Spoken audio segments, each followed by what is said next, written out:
చట్టసభల్లో బీసీలకు 42% రిజర్వేషన్ కల్పిస్తూ చట్టబద్ధత చేయడం పట్ల హర్షం వ్యక్తం చేస్తూ ఎమ్మెల్సీ కవిత సిద్దిపేట జిల్లాలో ఉన్న ప్రముఖ పుణ్యక్షేత్రమైన కొమరవెల్లి శ్రీ మల్లికార్జున స్వామి దర్శించుకుని ప్రత్యేక పూజలు చేశారు.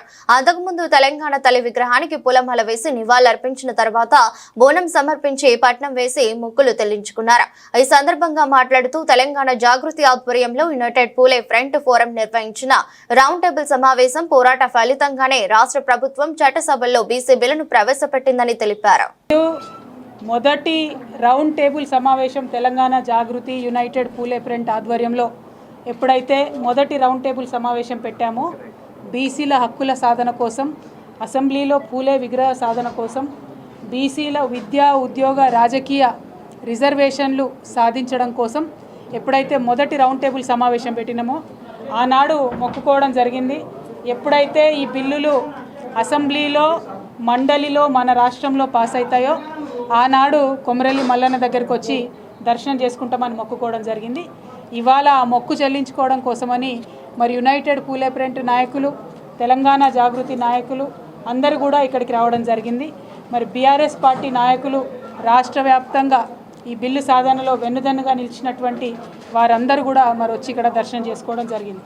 అదేవిధంగా స్థానిక జనగామ నియోజకవర్గానికి సంబంధించినటువంటి నాయకులు గౌరవనీయులు పెద్దలు ముత్తిరెడ్డి యాదగిరెడ్డి గారు, అట్లానే లోకల్గా ఉండేటటువంటి ప్రతి ఒక్క నాయకులందరికీ కూడా పేరు పేరున హృదయపూర్వకంగా నమస్కారాలు తెలియజేస్తూ ఉన్నా. మీ అందరూ కూడా ఈ సాధనలో సాయం చేసినందుకు మీకు నమస్కారాలు తెలియజేస్తాం.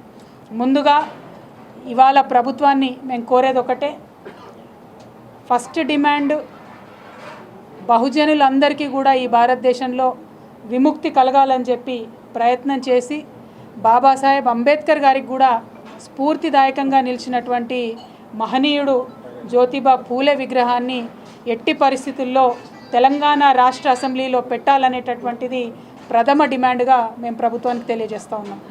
రెండవది, బీసీల ఉద్యమానికి తలొగ్గి మీరు మేనిఫెస్టోలో పెట్టినటువంటి 42% రిజర్వేషన్ బిల్ ఏదైతే అసెంబ్లీలో మండలిలో ప్రవేశపెట్టినారో దానికి అక్కడే ఆగకుండా నెక్స్ట్ అడుగు ఏదైతే ఉందో ఢిల్లీ వరకు వెళ్ళి సాధించుకోవడానికి ప్రభుత్వం అన్ని విధాలుగా చిత్తశుద్ధితో ప్రయత్నం చేయాలని డిమాండ్ చేస్తూ ఉన్నాం.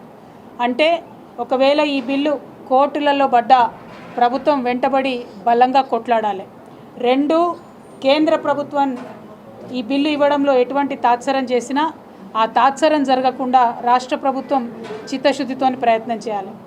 మూడు, భారతదేశంలో 50% పైచీలకు రిజర్వేషన్లు ఇచ్చేటటువంటి రాష్ట్రాలు మన తెలంగాణ రాష్ట్రంతో సహా దాదాపు 9-10 రాష్ట్రాలు ఉన్నాయి. ఎప్పుడైతే ఈడబ్ల్యూఎస్ రిజర్వేషన్ 10% ఇవ్వాలని కేంద్ర ప్రభుత్వం పార్లమెంట్లో చట్టం చేసిందో ఆనాటి నుండి ఈనాటి వరకు మన తెలంగాణ రాష్ట్రంలో కూడా 54% రిజర్వేషను ఇంప్లిమెంట్